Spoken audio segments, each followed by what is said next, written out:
out there. Yeah, they're still standing in the road. So we're getting on the freeway, leaving Ridgefield. Gonna leave Utah and head towards Arizona. Yeah, through Flagstaff and Phoenix, all the way down to Highway 10. And then when we hit Highway 10, we'll be heading east all the way to Florida.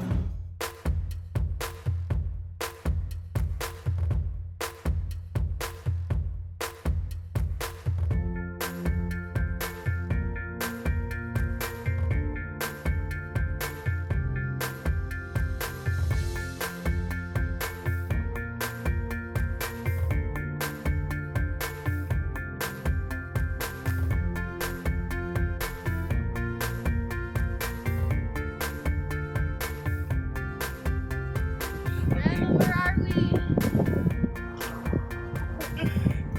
By the Grand Canyon?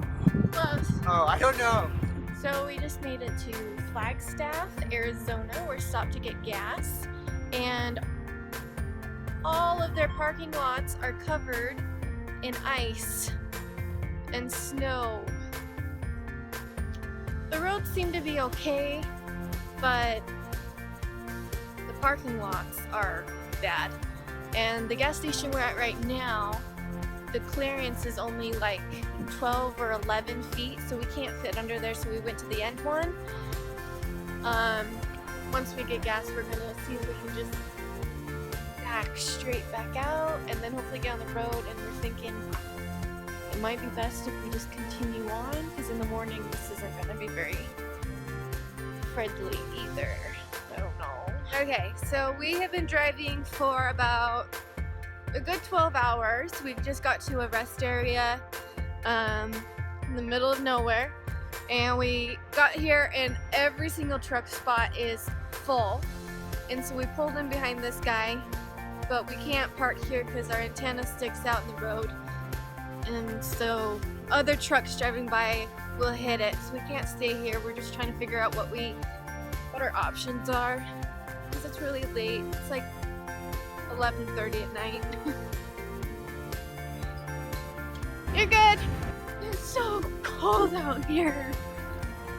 The rest stop was so full, there were even trucks lined up along the on-ramp getting back on the freeway. Unfortunately, there just was no room for us to park there, so we had to keep driving. We made it to Phoenix, Arizona at about 1 in the morning and spent the remainder of the night parked in a parking lot. The traffic in Phoenix was terrible, even at 6 in the morning when we pulled out of the parking lot. It was stop and go for quite a while, but we had no choice but to keep on going. Our first stop of the day was at a truck stop. While pumping our gas, we noticed that one of the fenders on the trailer was loose. The weld had broken and the fender was barely hanging on. Nothing a piece of rope couldn't fix though. And remember that blown tire we had back in Nevada? We decided we better take off the spare and replace it with the new heavy-duty tire we got in Las Vegas. Look how different they look.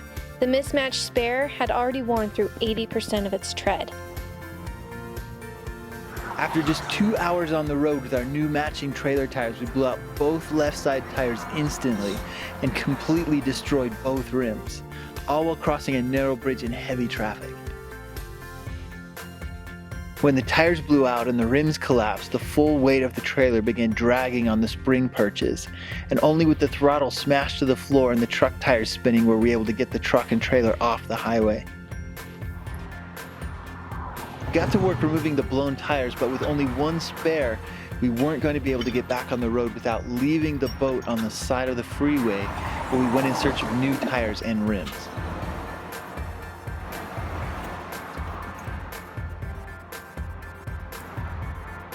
Let's set it down.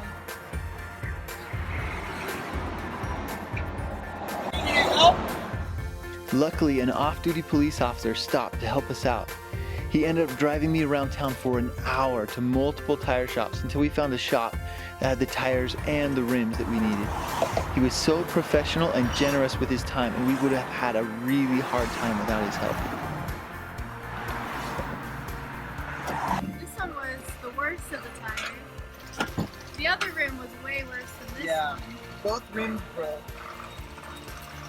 I don't know what we hit. So this is the tire that we put on this morning at the gas stop, and We drove for 2 hours.